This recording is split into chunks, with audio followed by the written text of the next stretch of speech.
Go. So, hi, I'm Colin Watson. This is a recruitment drive, so I'm glad to see quite so many people here. That's very useful. Somehow over the years I've found myself as the... there's a little bit of feedback.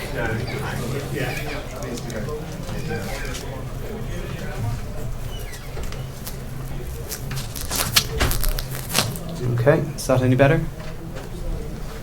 All right. Somehow over the years I found myself as the de facto GRUB maintainer in Debian, and I'm also a GRUB developer, and I've become that over the years. And I'm here to persuade you all that this is a fun thing to do and that you can help, because I need more people. So, yay.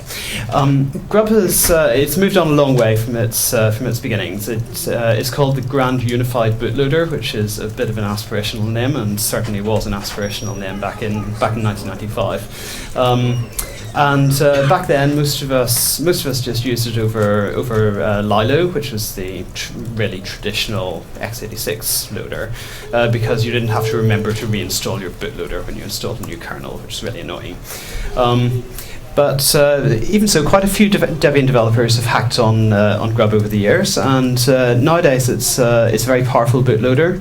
It's been ported to many architectures. It's actually quite rewarding to hack on. So I'll be giving you a tour of its history and of its design, suggesting some particular areas where we could really do with help. Now the GRUB project, which this is GRUB 1. It was originally just called GRUB, and we now call it GRUB Legacy. But it was started in 1995 by Eric Boulain. He was initially trying to build something to boot the GNU herd. And among the loaders of the day, it was quite unusual in that you could edit its menus on the fly and that sort of thing. It had an Emacs or Bash style interface to that. Other loaders usually just let you append kernel command line options, and that was about all you got. And GRUB even then had a reasonably capable reasonably capable file system interface as well. So it was badged. It was by and large good enough. So many people adopted it as it was. And of course, it was originally designed for the herd to start with. So it started out with a focus on a new boot method they designed, which was called multi-boot. And the history file tells us that they were determined not to add to the large number of mutually incompatible PC boot methods. Yes, well, GRUB did soon become a little bit more generic, and it supported the methods for booting Linux and such like.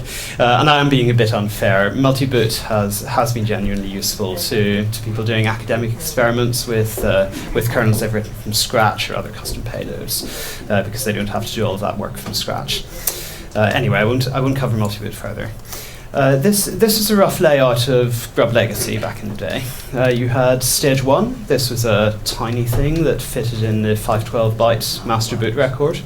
It just knew how to read the first sector of the next stage along, stage 1.5, from a fixed location and jump to it. That was all it could do. It was really stupid. There was a separate stage 1.5 for each separate file system type that GRUB understood. And it had enough file system code to read stage 2 from an ordinary file system. So it's the usual kind of bootstrap your way gradually up the stack thing you have to do. The rest of the real meat of the loader lived in stage 2, and that included all the command line commands, configuration file parsing, and the code to actually boot a payload like a Linux kernel image, which is probably what we wanted to do with it in the first place. So far, so good, but there were quite a few problems with the design as it was initially put together. The file system abstraction was pretty ad hoc. It was achieved by building a separate stage 1.5 blob for each file system that GRUB knew about and shipping it in the package. The terminal abstraction was sort of reasonable as well, but other than that, there wasn't much in the way of internal expressive power going on. So it was very difficult to extend it safely. It's hard to work out how GRUB Legacy could ever have been taught to handle LVM, for instance, because you would then have to have a stage 1.5 that knew about each of the file systems on LVM and so on, you end up in combinatorial explosion. So it wasn't very elegant from that point of view. There were lots of PC BIOS assumptions as well. It may have been ground and unified, but it wasn't really particularly portable at that point. Fedora did manage to get it to work with UEFI. Actually, probably Red Hat then managed to get it to work with UEFI, but it wasn't at all a straightforward exercise, and it was very hacky. So as time went on, upstream maintenance kind of fell by the wayside. It was such a pain to work on, and even though there wasn't really anything newer that was usable, nobody was really interested in it upstream. So the distributions did what they had to do, and this meant that we have ended up with GRUB legacy packages in Debian and Ubuntu and Fedora and SUSE and all the rest that are actually completely different products, really.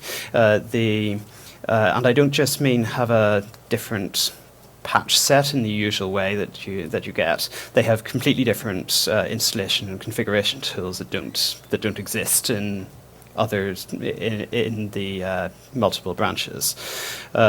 So today it's basically impossible if somebody comes to us upstream to support GRUB 0.97 because it just isn't enough of a thing by itself. You have to figure out what distribution people are using and tell them what to do for that. So we end up punting a lot of that to the distributions to support. So there was a GRUB 2 rewrite started in about 2002. There's a very rough timeline of it. As you can see, it was a pretty long project, pretty slow project.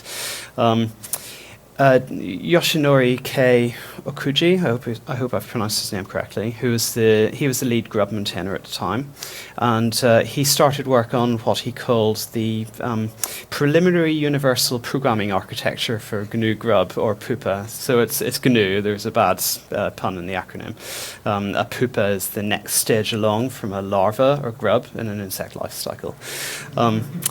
So yeah, I'd say it was probably roughly usable by about 2007, so there was a long period when it was very experimental. And my pretty biased viewpoint is that distributions started adopting it properly and starting to present it to users properly in about 2009. A snowball effect kind of kicked in from there, and it became much better quite quickly until we finally got 2.0 out in 2012. So I also noted in here the point where the first non-x86 architecture port showed up.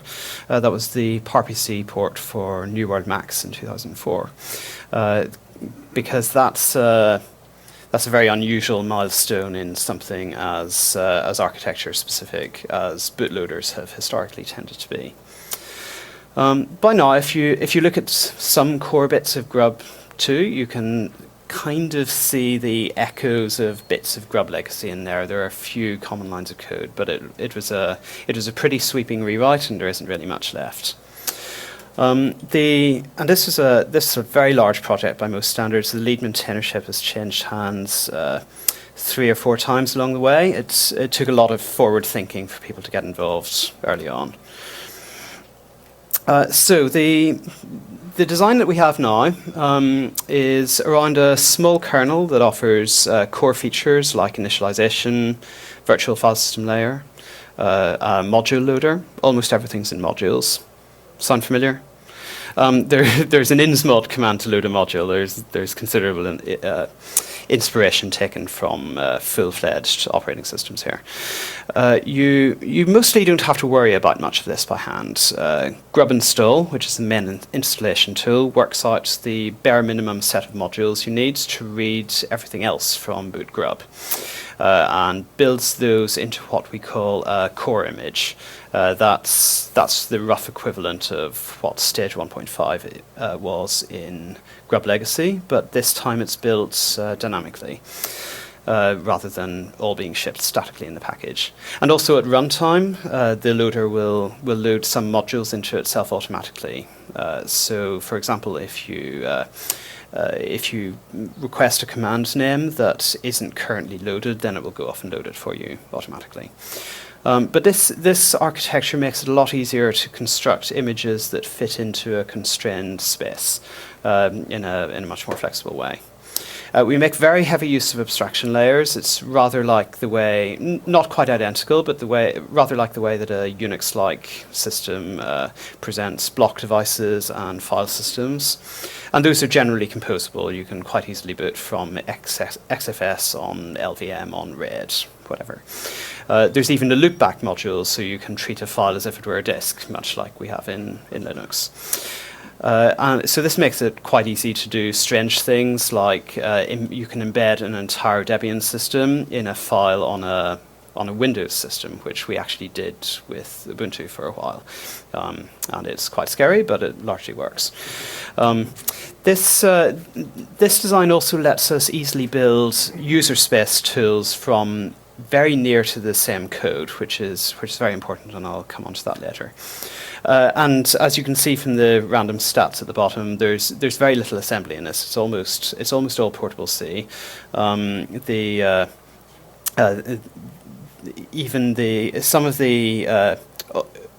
all of the C is obviously common. The assembly is, of course, more architecture specific, but for PC BIOS, we're only talking about 4,500 lines, which is considerable, but not too much of a maintenance burden. So here's a brief summary of what architectures we have now. We have a number of x86 platforms. The newest of those is that you can now use GRUB under Xen Power Virtualization with a bit of effort. The newest architectures are ARM and ARM64, which were added last year. In practice, only some ARM32 devices actually work with this because they require the platform's UBoot to be built with the UBoot API so that it can act as enough of a firmware for GRUB, and a lot of them don't actually have that turned on. But it's at least a start. I believe that in theory, all of Jesse's release architectures, other than S390, no, it's S390X now, isn't it? Have at least some level of GRUB support, which is pretty awesome.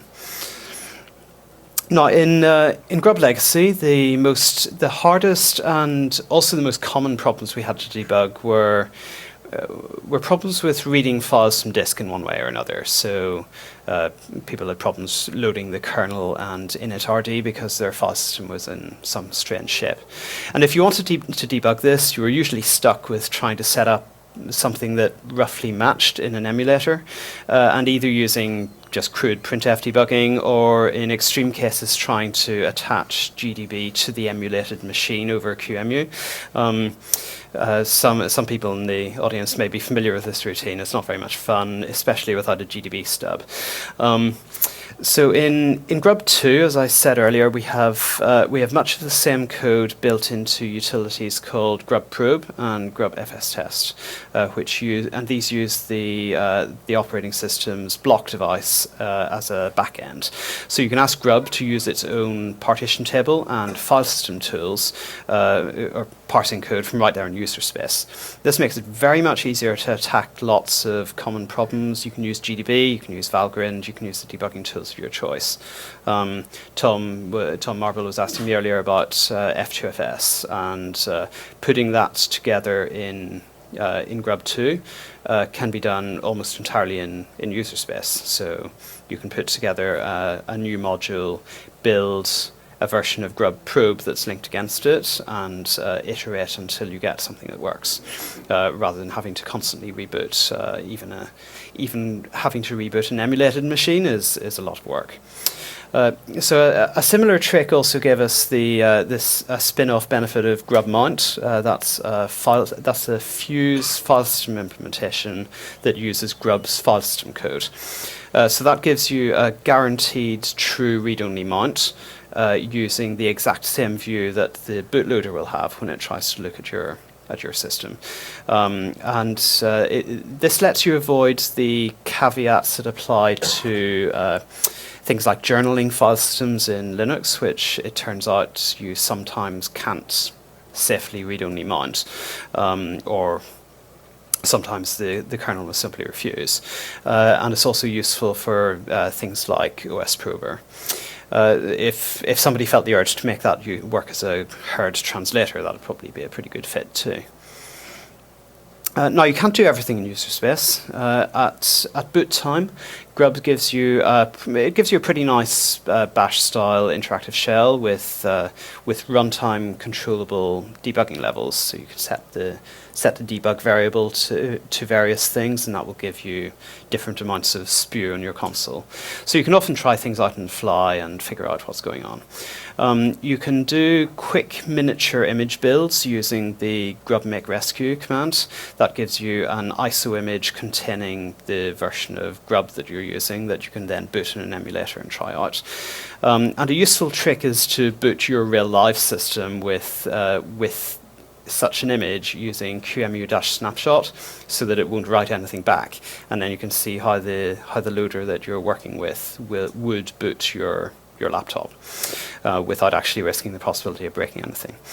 It's easy to pull out bits of configuration files, run them, write new commands. There's a hello world command which is about 30 lines, so it's quite easy to put new things together. Now, getting onto things that are a little bit more involved and or broken, one of the things that was part of Debian's GRUB legacy changes was the Debian-specific update GRUB script. And this worked by trying to guess which parts of boot grub menu.list were user-modified by way of magic comments, and updating everything else to match the current state of the system. And it was sort of okay, but it caused a lot of complaints. Sometimes it was just because people didn't read the comment text that said which parts of the file were safe to edit. But just generally, mixing user-editable and automatically updated content in this same file usually turns out to be a bad idea. And we've seen that in various other places in Debian as well. So for GRUB 2, we brought this, well, my predecessors brought this system upstream as grub make config, and made it generate the whole configuration file from a small amount of user-edited configuration in etc default grub, and a bunch of scripts in etc grub.d. And you can still, of course, write your own grub.config directly if you like. It's about the same length as it would be in grub 1, but for a general purpose system, we normally prefer the auto-generated approach. So far so good. Just about everything's customizable if you try hard enough. The problem is you have to try quite hard in several cases. They all require anything involved requires editing quite complex shell scripts. If those are changed then in the package later, you're going to have quite a difficult merge resolution to do. Some changes require things like moving conf files around to different positions in the order, which isn't going to be handled well by depackage config. Conf file resolution in future. So all of this probably needs somebody, sadly, to sit down and design a third iteration of the system that uses perhaps a templating language or something. But that really hasn't been at all started yet. Okay, so now onto some things that are still genuinely quite hard. The PC BIOS architecture has accreted over 30 or 40 years of gradual development, and it's basically pretty awful for modern purposes. The usual partition table format is called MBR for master boot record, or sometimes the MS-DOS partition table. It doesn't offer any formal space for keeping the bootloader, or for keeping boot code in. You can cram a trivial loader into 446 bytes. That basically gives you the Debian MBR package, which jumps to a loader somewhere else. And there are a few approaches for where you can keep the rest of the real meat of the loader. You can embed it in a file system somewhere at an offset that you know won't change. For instance, you put it in a file and trust the file system is not going to move that around. Sadly, file systems sometimes do move things around. You might run FSCK, or there are some file systems that will do their own I think tailpacking in RiserFS is one of these that will sometimes move blocks around for you on the fly. And that doesn't play very well with a bootloader that has hard-coded addresses in the MBR. You can, a few file systems support an embedding area at the start. I think ButterFS does, and one or two others. This is good, but it's not really widespread enough that we can build the whole installation strategy around it. Or you can do what GRUB generally does now on MBR. You can skate the edge of the specification that sort of doesn't really exist anywhere coherent, and you can use the boot, what's sometimes called the boot track or other names. That's the unallocated space between the MBR and the first partition, and this makes some people itchy. It's a bit nasty. It means we have to do some alarming things to avoid conflicts with other software that put things in the boot track. Fortunately, almost all of that software is evil. There are a few bits of Windows software. Well, some of them are backup utilities, which I'm not quite sure why they put things there, but they probably have a reason. There are a few things that on Windows that like to put a note in a sector in the boot track to say that they have been installed, so that you cannot simply uninstall them to work around their 30-day license trial terms. You need to know to wipe that bit of the boot track as well, and that's all terribly nasty. GRUB actually now has error correction on some of its own code in the core image, so that GRUB can literally cope with a couple of sectors of the core image being overwritten with completely random data. It's horrifying that we need this, but yes, that surprisingly works. Fortunately, this is becoming less of a problem. The alignment requirements on modern disks mean that for decent performance, you want to have your first partition start at 1 megabyte or sometimes even more, rather than the traditional 63 sectors. So we now usually have plenty of space on MBR, but not quite always. Things are also unpredictable when you have multiple disks. You can't tell from Linux which disk the system was actually booted from. There are some things on some BIOS versions that let you make better guesses, but it's not, unfortunately, not universal. You also can't tell what disk it's going to be booted from next time. It's not necessarily the same. Sometimes it depends on which order the devices are enumerated by on the PCI bus, even on the from the BIOS level. And the least bad answer is usually to install to all of the fixed disks on your system. But then you annoy some people who have complicated multi-boot setups, so you can't really win. The good partition table format, or GPT, is much better. It's probably the best thing to have come out of the UEFI spec. And this gives you allocated space for, excuse me, let me not do that.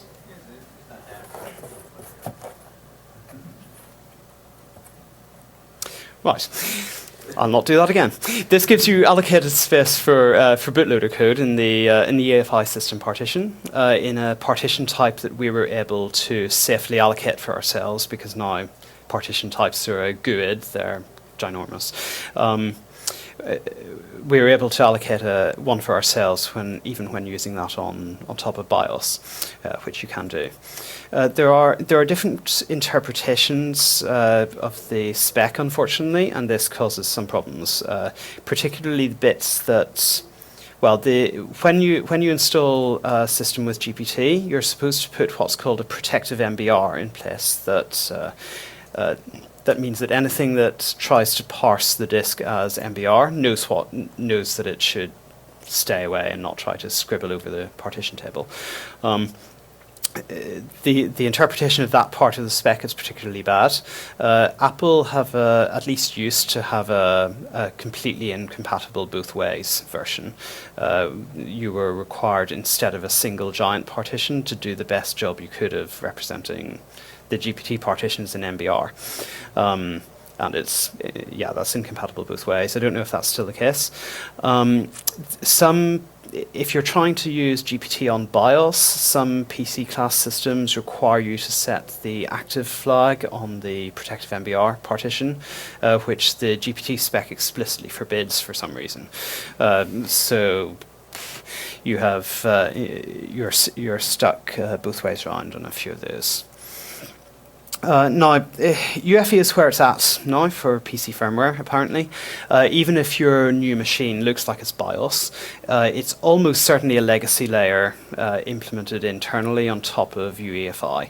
And the economics for firmware manufacturers are much more favorable this way. Instead of having to maintain their own, I don't know how many 100,000 lines of code base that have accreted over the years, they can now fork Intel's Tiano Core as their starting point and just do their driver layer on top of that. And this seems to have attracted essentially all of the BIOS manufacturers. We should generally expect even that legacy BIOS layer to go away soon. The direction that we're hearing from firmware people is all about that, and we need to cope with that. Now, GRUB's core support for UEFI is basically fine. It has more or less the set of drivers you'd expect, including relatively arcane things like serial support. Now, of course, the big thing recently has been what's called secure boot. That's a mechanism by which the firmware makes sure to only ever execute signed code in a pre-boot context. Now, it's obviously possible for this to go very wrong from the point of view of user freedom. The FSF calls secure boot restricted boot instead for that reason. But a lot of systems now come with secure boot enabled by default, so we have to figure out how to work with it in the same way that we've had to figure out how to work with all kinds of devices over the years, just as a hardware enablement matter. But the important thing is to work out how to do that in ways that don't end up impinging on our users' freedom, and that's been quite a difficult slog. The community's managed to figure out schemes for this that don't stop you modifying the operating system on your own computer, which is the important thing. We have this working on Ubuntu. We talked about this at DebConf last year. To get it working in Debian, we need DAC to be able to sign bootloader objects that we submit to it with the Debian key. I failed at pushing that forward, so that would be a great project for somebody to take up. If I've missed it and somebody else is already working on that, brilliant. I should also mention that there are some outstanding problems with the layout of the EFI system partition, which is UEFI's place for putting things like bootloader code. The spec prescribes how you're supposed to behave on fixed disks versus removable disks. We follow this spec, but unfortunately some systems don't, and essentially require the removable layout. Steve McIntyre, see at the back there, we've gone back and forward a bit on that. We need some way to select the removable layout and have that actually persist, and ideally detect that this is a problem in the first place, so that we don't have to ask an incomprehensible question in the installer. Now, more cheerily, a number of non-x86 arches are in a pretty good state. They get fairly limited testing at the moment. I know that some people use them because occasionally I get bugs when they break, but generally they work okay. PowerPC and Spark seem fine. We should probably consider switching the default bootloaders there at some point. If you're a porter for those architectures, please get in touch with me. Some MIPS type architectures work well too. Ryan Lorty lent me a Yilung laptop a little while back, and so that I could port the Debian installer to it, and I found that GRUB was basically fine. So I was able to build the installer on top of that, and it was a tenth of the work that it might otherwise have been. There's been a pretty pleasing trend towards having new arches include a GRUB port very early on. ARM64, also PowerPC 64 has had GRUB working from very early in its life. This gives them a pretty full-featured loader with not a lot of effort, so it actually works out quite well for the ports now, I think. The the most recent ARM64 port, I went back and looked at it. It was about 2,000 lines of patches to do the initial enablement. Now that got to take advantage of the ARM ports that already existed and also of UEFI code. So that helped a lot, but still, I think it indicates a pretty porting-friendly design. Okay, so if I haven't persuaded you already, why do we default to GRUB on Debian x86? There are certainly other loaders. There's the venerable LILO, which still largely works fine. Syslinux and friends are actively maintained by some very smart people who, including folks who maintain the Linux boot protocol. And there's XLinux is one of that family, which you can use on in the same kind of way that you might use LILO. There's yaboot and PowerPC and so on and so forth. You can even boot a kernel and an int directly from the UEFI environment if you want to. So some of those are pretty good bootloaders. They're almost all smaller and simpler than GRUB, and that explains that appeals to a lot of people.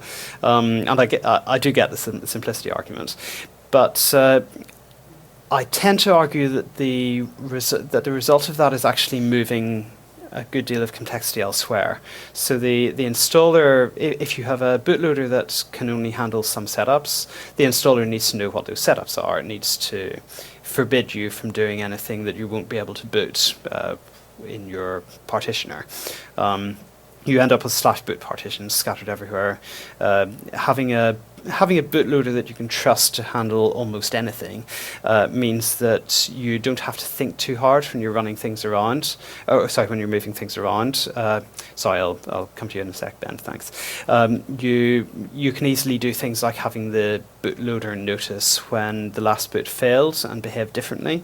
All that sort of thing is useful for a general purpose distro to be able to assume.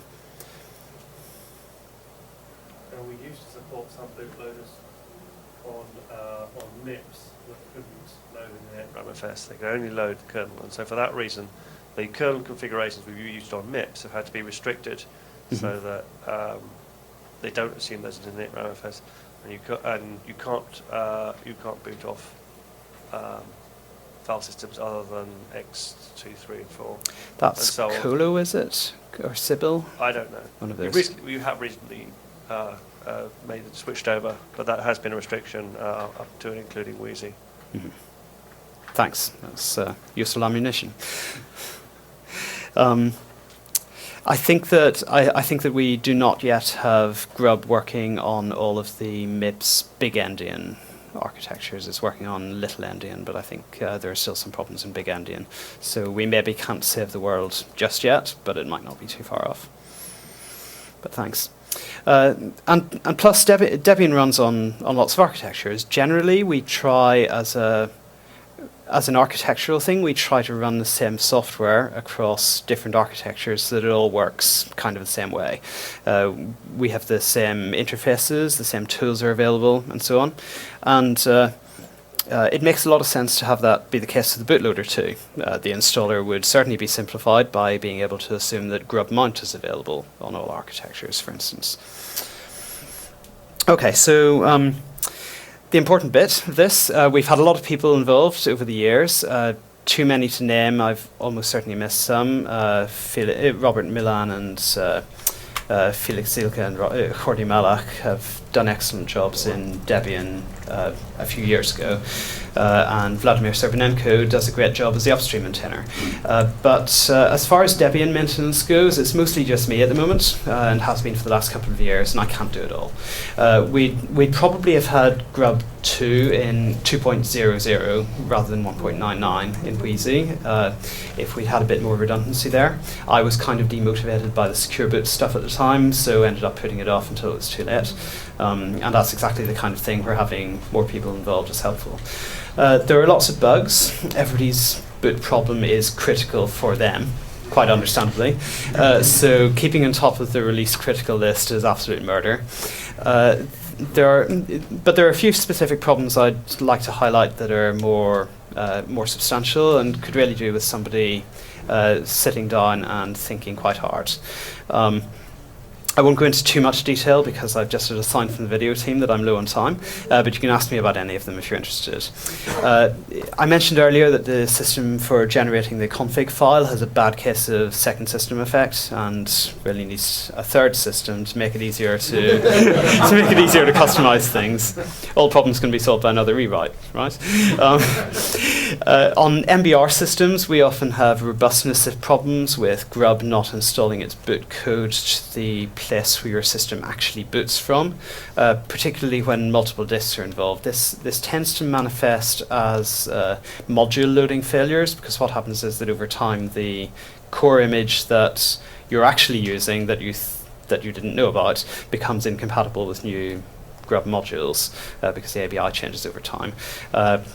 And eventually becomes incompatible and can't boot anything. And I think that needs some kind of overhaul somewhere, although I'm not quite sure where. There are the remaining bits of UEFI, which I mentioned earlier.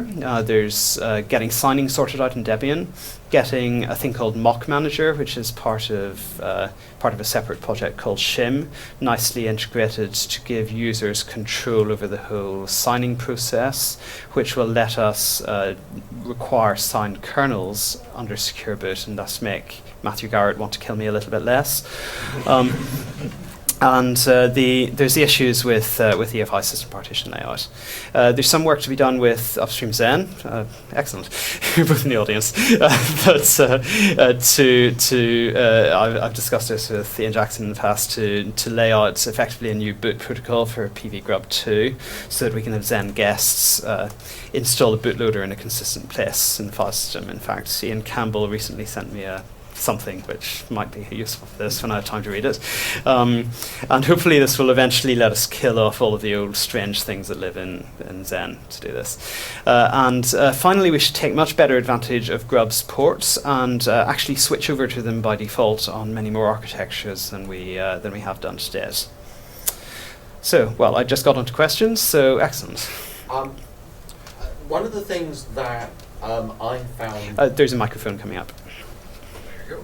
One of the things I found difficult in getting to grips with GRUB 1 and GRUB 2 is that the documentation hasn't always been as good. LILO was exceptional in that it came with an extremely good document which described its principles of operation and how to get it to do, well, almost anything you might want it to. Is that also something you're looking for help with? Yes.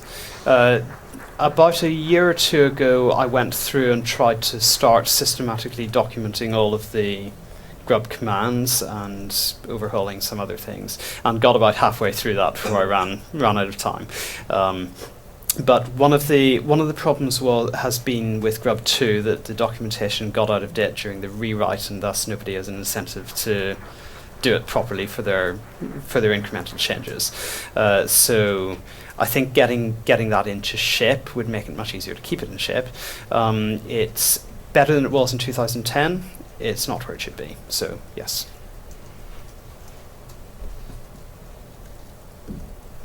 Anybody else? Anything from IRC as well? For Stand up. Or actually, Tom.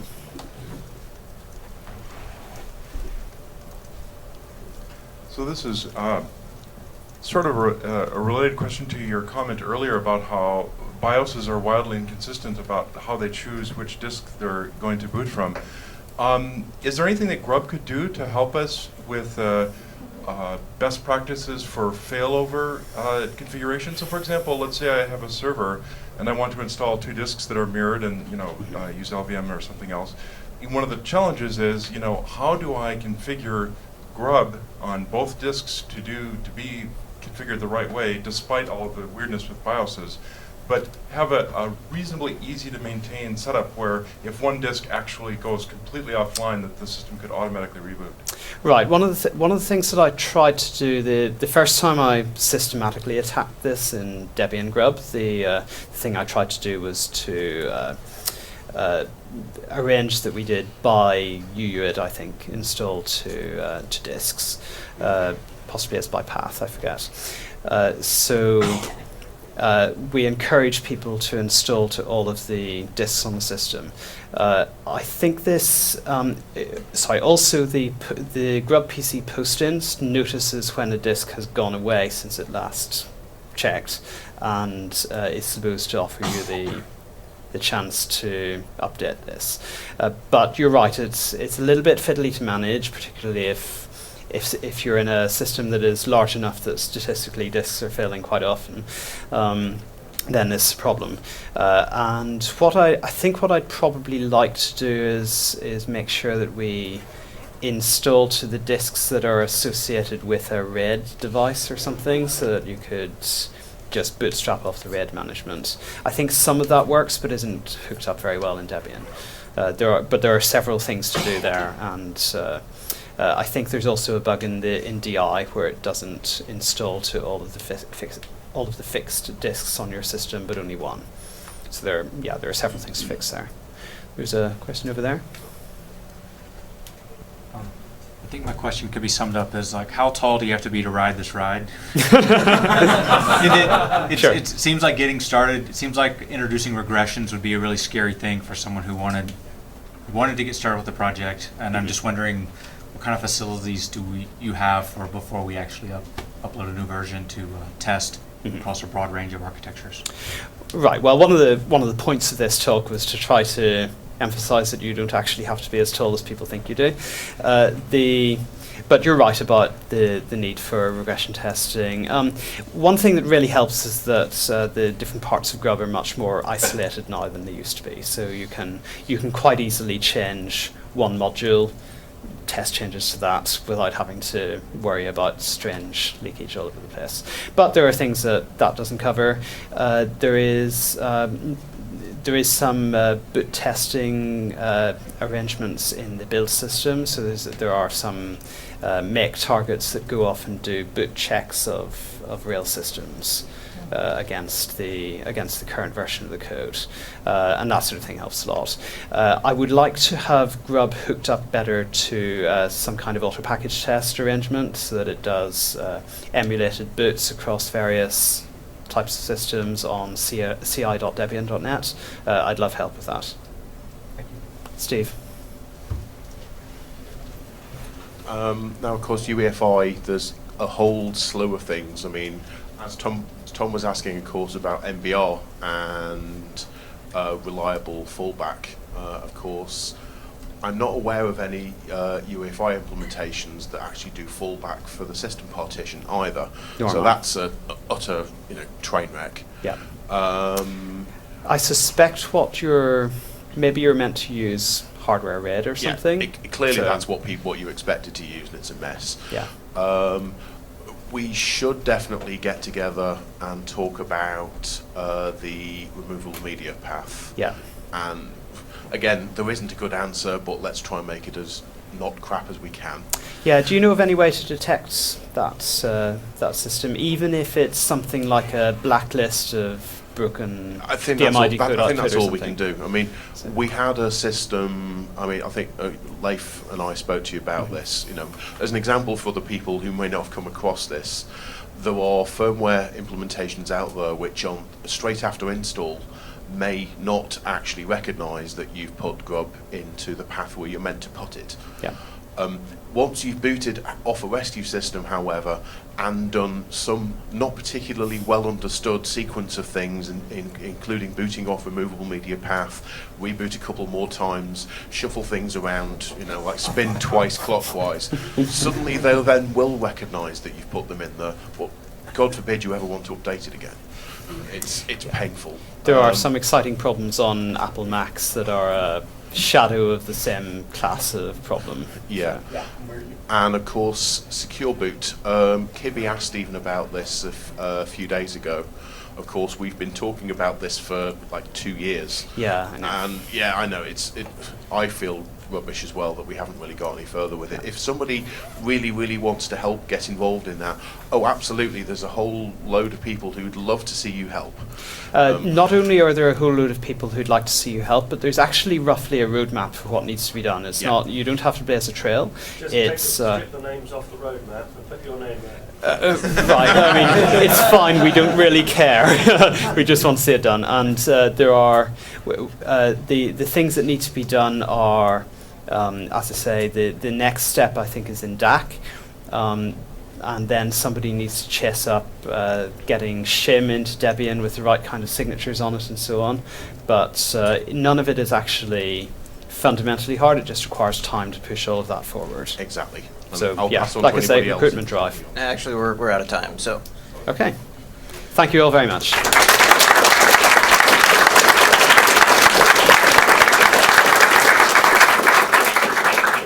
If people in the back of the room could vacate at least temporarily so other people can get out, that would be cool. So, do we have TV2? Yes. TV2. What connections? What's next? PV GRUB 2. So there is a GRUB there's a GRUB bin package in unstable, which has the files that you need. What is missing is conventions for where you're supposed to put this in again. Oh, it's coming to base. The way PV GRUB 2 works. 338.